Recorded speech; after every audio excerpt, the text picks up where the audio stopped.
on the desktop. I'm going to call this folder py4e. So I now have a folder on the desktop.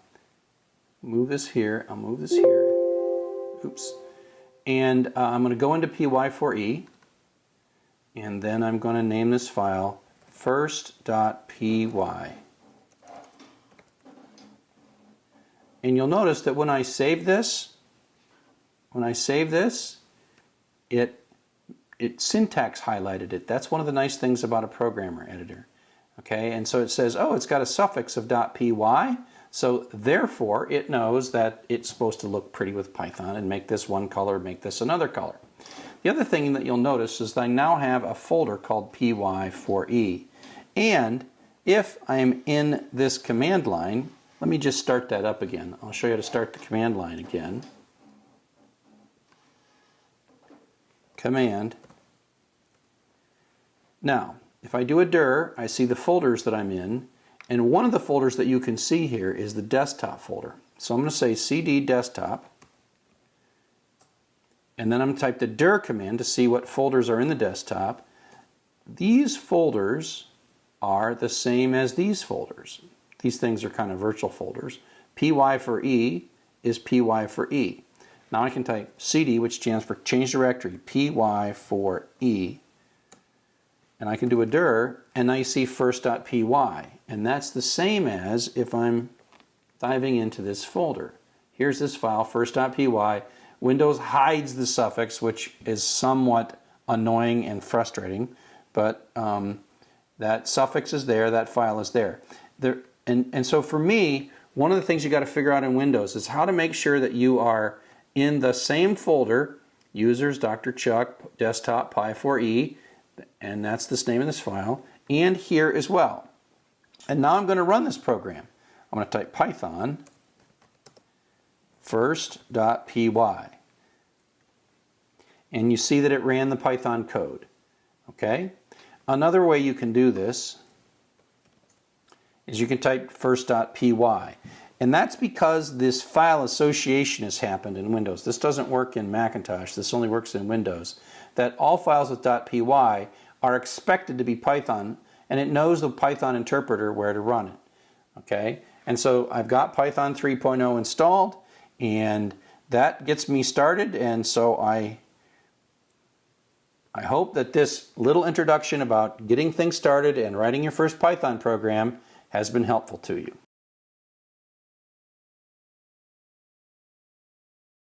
We're going to actually download and install Python 3 from python.org on a Macintosh. If you, your Macintosh for years has wonderfully come with Python 2. So if I type Python ---- version, then if I type that, I see that I've got Python 2.0. What we want to do is, in addition, install Python 3. One of these days, Macintosh might upgrade their distributed version of Python 3. But there's so many things inside Mac that depend on Python 2. I'm going to expect that it will always be named Python 3, which is what we're going to call it in a second. So here I am at the python.org downloads, and I'm going to download Python 3. You click here, and I've actually got it sitting here in downloads already because I always do that. And so, I'm going to install this. There is the installer. I'm going to say continue, continue, continue. Of course I agree. I read all that really fast, and now I'm going to install it.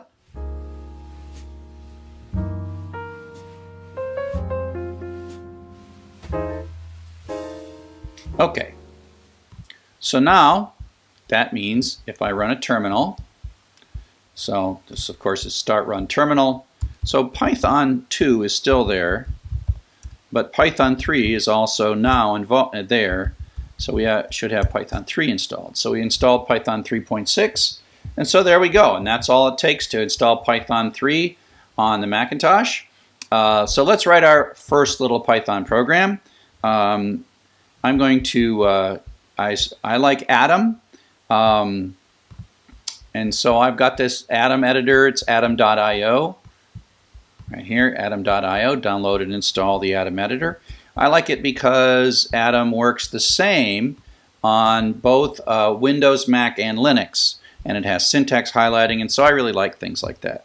So I'm going to make myself a simple Python program. Hello world, like we always do. Now you'll notice that it's not syntax highlighting yet, but I'm going to do a file, save, oopsie daisy, file, save as, and I'm going to go into my desktop and I'm going to make a folder called py4e. I'm just going to call this hello.py. Oh crud. Got to rename it. Rename it. I ended up with 2 dots. Hello.py. There we are.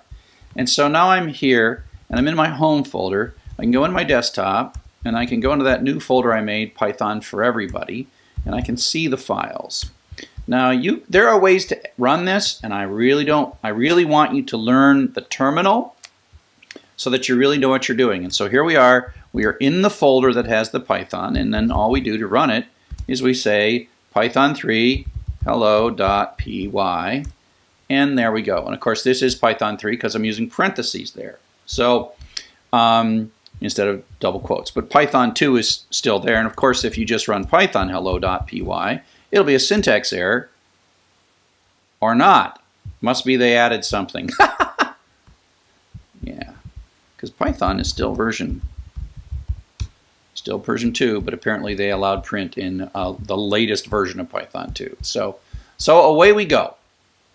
Okay, so again, thanks for watching. I hope this was helpful to you to get Python 3 installed on your Macintosh. Hello and welcome back to Python as a Language. You'll notice that I'm wearing a hat.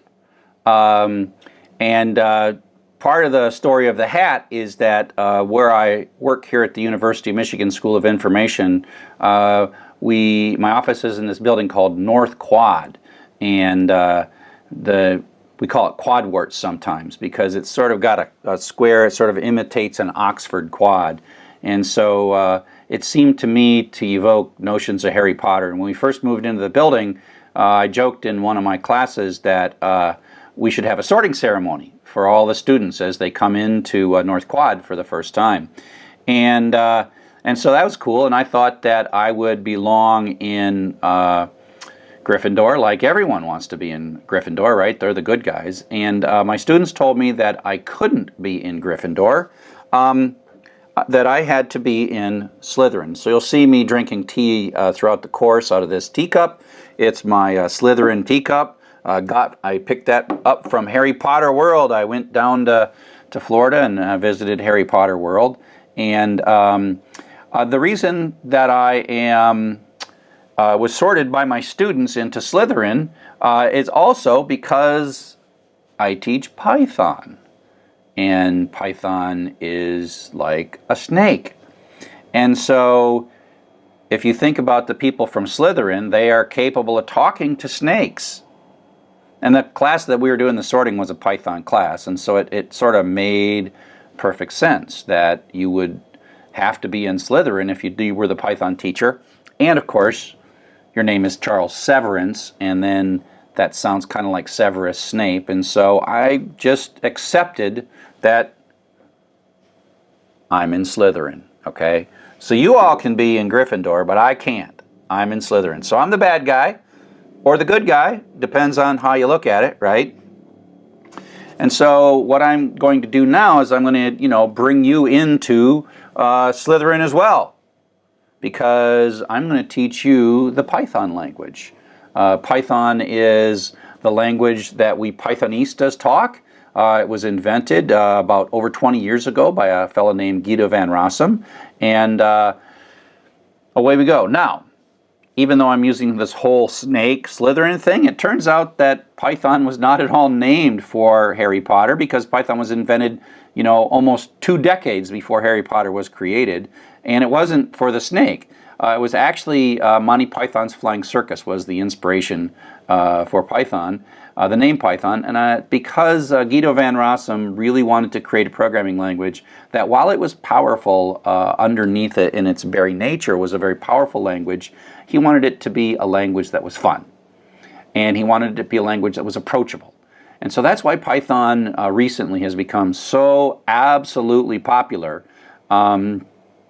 It's easy to learn, but it's also powerful. And that's sort of the magic of Python, is the ease of learning it, the brevity of the programs, the shortness of the programs, and the power. And so we are going to become Pythonistas. Now, as you learn to be a software developer using the Python programming language, you are going to encounter syntax errors. And I remember when I used to get syntax errors, and I remember my first programming class, and I would type on cards.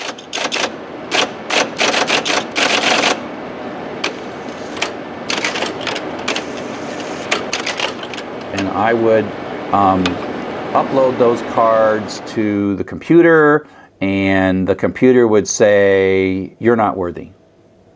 And I'm like, wait a sec, those are pretty good cards. How could you be so critical of me?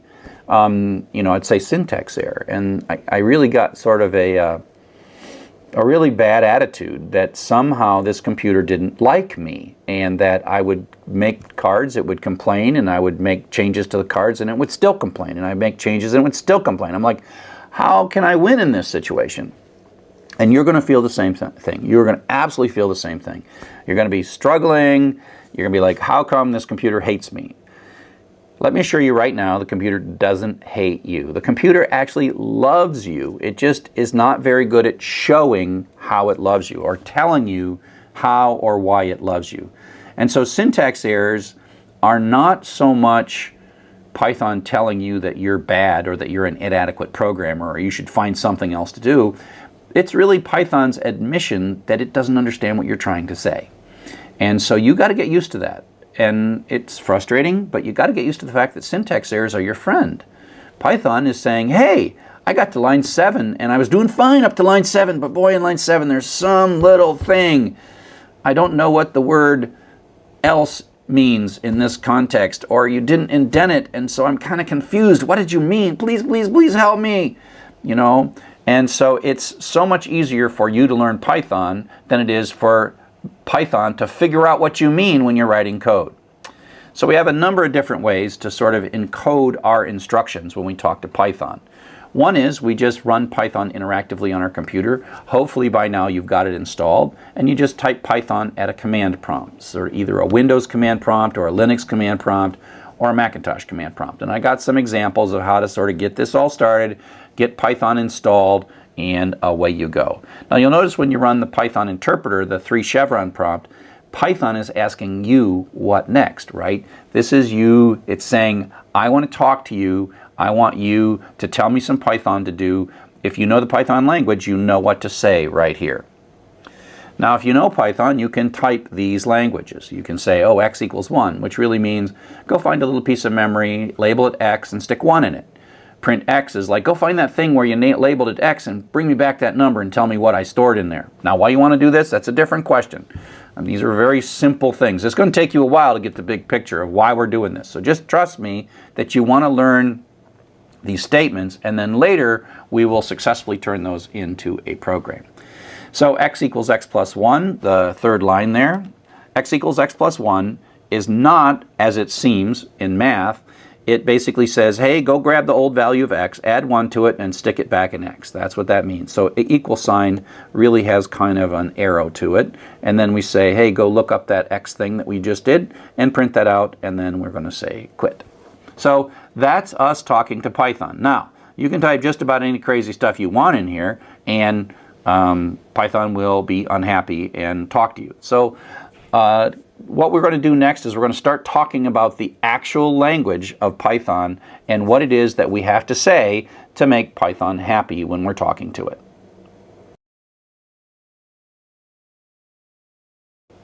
So now we're going to start learning the actual Python language. So what do we say? You can think of this as almost like writing a story. We're going to start with a basic vocabulary. We're going to talk a little bit about lines or sentences, and then we're going to start talking about how to put those sentences together to make a coherent paragraph, as it were. And you just have to accept the fact that when I start teaching you this stuff, it's not going to make sense for about 6 or 7 more chapters. And so just sort of bear with me, except, I mean, I remember when I first learned, it went from me confused. Holy mackerel, this is awesome. And so I expect many of you will go through that same thing. So just learn the first parts, accept the fact that it doesn't necessarily make sense in a big picture, and just bear with us, okay? So we'll start with vocabulary, we'll start to make sentences, and then we'll have little short stories and paragraphs, okay? And so this is a short story about how to count the words in Python. It's got a couple of paragraphs, and we are going to look at all of this stuff eventually. So we start with a set of reserved words. And what are reserved words? Well, they're words that Python expects when you use these words that they're going to mean exactly what Python expects to mean. And what it really means is you're not allowed to use them for any other purpose than the purpose that Python wants. It's sort of part of the contract. It's like when you have a dog and you go, what did you think of that television program? And the dog has no idea what you're saying, and then you say, do you want to wait until Saturday to go to the veterinarian? And the dog still doesn't know what you say, and then you go like, how would you like to take a walk? And then the dog goes, walk. I know what that means, and then hits the door, right? And so the way the dog sees you is blah, blah, blah, blah, walk, blah, blah, blah, blah, food, blah, blah, blah, blah, treat, blah, blah, blah, blah, walk. That's kind of how Python looks at these reserved words. When you say class, it goes class. Oh, I know what that means. Now, if I say zap, it's like, oh, zap something that you get to decide, or it's maybe a variable name. So reserved words are simply words that when you use these words in Python, and there's only a few of them, like and or del, or if maybe, pass maybe, in. A lot of these, you won't end up using them. It's just these are reserved for Python and part of the Python vocabulary. This is Python vocabulary. Now, when we move from words to sentences, you see that Python is a series of lines. A Python program is a series of statements. They have an order because the computer wants to know what next, what next, what next. So what next is start at the beginning. So I already talked about an assignment statement that basically says x equals 2. This is not a mathematical statement. This is a directive to say, take this variable 2, this value 2, this constant 2, and stick it in a location in your memory, and remember that I asked you to name it x. X is a variable, something you made up. You chose that. And so, but it's Python's job to remember it. So this says, go to whatever that x is, there's a 2 in there. Now pull that x back out, add 2 to it, which makes it 4, and stick it back in x. And so that makes this a 4. So x is a 4. And print x says, go look up that thing that was an x and print it out. And so these are like, each line has something to it. I'm using a reserved word. Well, actually, that's a function, but it's a reserved word too. And so there's reserved words and all these things, and you combine these. There are operators. Plus is an operator. Equals is an operator. These things do things, and we'll learn all this stuff in time. So the basic building blocks of lines of Python. Now, as we take these lines of Python and build them up, we end up making paragraphs, programming in paragraphs. And so one of the things that it's important is I showed you how to do interactive Python. So you just type Python and you type a statement and a statement and a statement. Those get really tiring after about 3 or 4 lines of Python because you start making mistakes and you have to start over. So the better thing to do is to, as your program gets a little larger, to write a script. Put your Python instructions in a file and then tell Python to read from the file and then run the script as it's entered in that file. We tend to name these files with .py, and I've got a series of videos that you can watch to figure out how this all works. Like I said, you can type interactively to Python, and it's a great way to experiment with Python, check to see if a statement does what you think it does, but script is the way. After we are past 1 or 2 lines of code, we write it in files and then run it separately.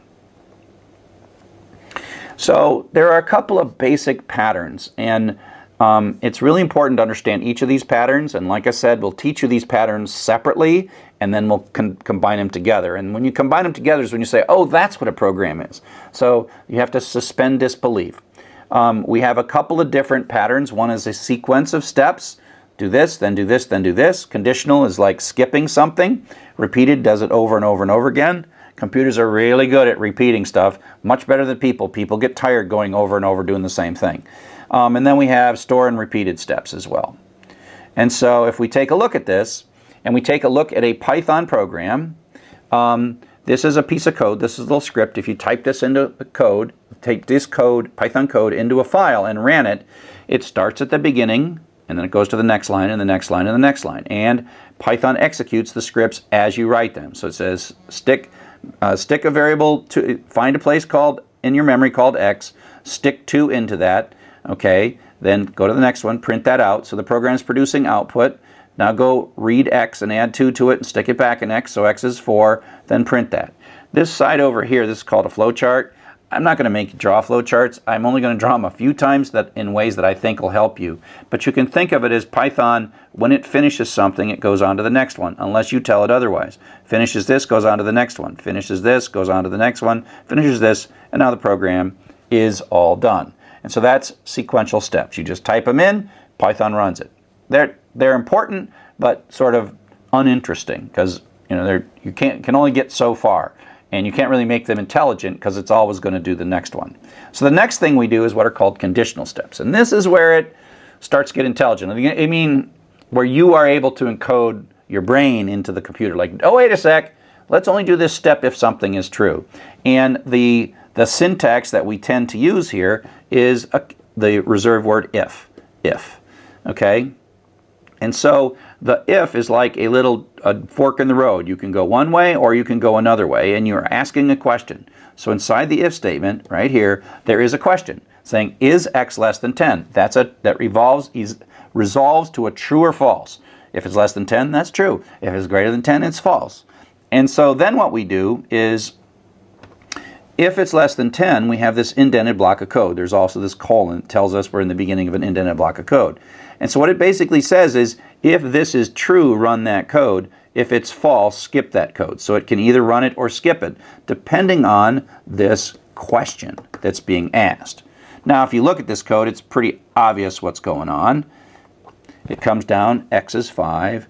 If x is less than 10, that's true. So it runs this code and prints out smaller. And then it comes back here, it de-indents the next basic sequential. This ends up being kind of a block. If x is greater than 20, if x is greater than 20, oh, come back.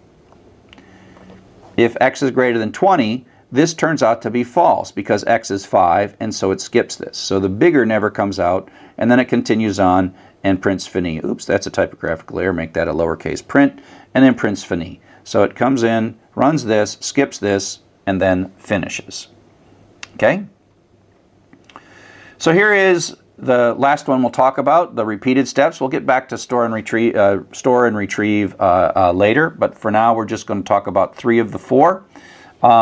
This is another program, and the key is that we're going to use this same choice where we're going to go in, but then we're going to run for a while, and then we'll have an exit condition where we get out.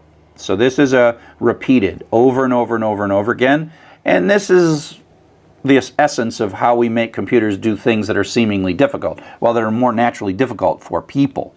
Okay? And so how do we encode this notion that we want to do something not forever, but for a while? How do we encode that notion? And so we do it in this way. So we have our statement, sequentially go to this while. While is a keyword, and it's asking another question that's a true-false question. Is n greater than 0?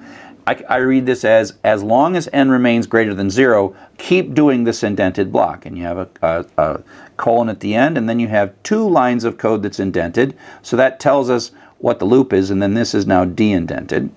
And so it comes in, and if this is true, it runs these 2 lines. Prints out n is 5, and then it says n equals n minus 1, which makes n be 4, and it goes back up, and it goes up and it asks this question again. Is n greater than 0? If it is, continue on, and prints 4, and then subtracts it, and it does that 4, 3, 2, and prints out 1. Then it comes up, and now after this, n is now 0, n is now 0, and n is no longer greater than 0, so it takes sort of the exit ramp and goes down here. So it takes the exit ramp and goes to here and runs the next line. Now, we're going to cover all this again. So I'm just trying to give you the big picture. Next couple of chapters, we're going to hit all these things again, and we're going to hit them in much more detail with a lot better information. This is now sort of like combining these. And again, I don't want you to really like know this stuff. You will know this in a couple of weeks. You will see this program again. But this shows you how we combine those patterns of repeated, sequential, and conditional together. And so this is a bit of sequential code. Comes in here, runs this, which happens to ask for a file name. Then it opens the file. It creates a data structure called a dictionary. This is all sequential. Now the for is another form of loops. So this is going to loop for a while. And then this is within a loop. We can even have 2 indents, and that's another loop. So these are like repeated. And then it goes down to the next sequential bit. Then it does this. Here's another loop that's going to run, and then here's a conditional it's going to run. And then when it's all done, we print out the last thing. And this is, of course, is the program that does, it figures out the most common word and prints that most common word out. And so this is a Python short story. It reads some data. It reads the name of a file. It opens that file. It talks about how to make a histogram. And then it looks through for the most common word. So don't worry too much about this. Over the next couple weeks, we'll fill in the pieces so that you absolutely understand every single line of this code. So, this is a quick overview of Chapter 1. Stick with us. You realize it will be Chapter 7 before this makes too much sense. You really have to trust that you are learning important things and that it all makes sense when we bring it together like in Chapter 7 in a few weeks. Hello, and welcome to Chapter 2. Now we're going to continue to talk about the building blocks of Python, variables, constants, statements, expressions, etc. The first thing we have to talk about is constants. These are just things, we call them constants because they don't change. They're numbers, strings, etc. And we use them to sort of start calculations, or if something is greater than 40 hours, we're going to do something. And so 40 is the constant in that situation. So we have 123, we have 98.6, we have hello world, which is a string by enclosing it in quotes. We pass each of these things to the print function, and a side effect of the print function is that we see the output. So print 123, prints out 123, print 98.6, prints it out. So these are just really the syntax of constants, and without constants we can't write really much of anything. The other sort of foundational notion of any programming language are the reserved words. And like I said before, reserved words are these special words where Python is listening for them, and there are very special meanings. So when Python sees if, it's not just any other word, it means how Python implements conditional execution. Variables are the third building block, and that is a way that you can ask Python to allocate a piece of memory and then give it a name. And you can put stuff in that. Sometimes you just put one value. Later we'll see, when we do collections in chapters 8 and 9, we will see that more than one value can be put into a variable. And the variable, how we control the variable is through the assignment statement. And as I said before, it's important to think of the assignment statement as having an arrow to it. So this is not saying x for all time is the same as 12.2. What it's saying is take 12.2, find a place, find some memory in your computer there, Mr. Python, give it a label x, we get to choose the x. That's the variable part. We chose it, right?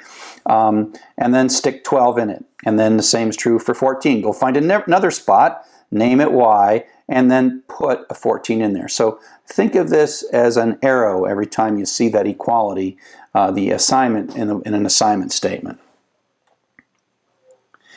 Now, these variables hold one value. So now if we have these 3 statements, these 2, and then the third one executes, it says put 100 into x, but that wipes out the old value of 12.2, and it rewrites it with 100. And so we can change the variables. That's another reason that we call them variable. There are some names, some rules for making variable names. You can start with a letter or an underscore. We tend not to, as normal programmers, use underscore. We tend to reserve those for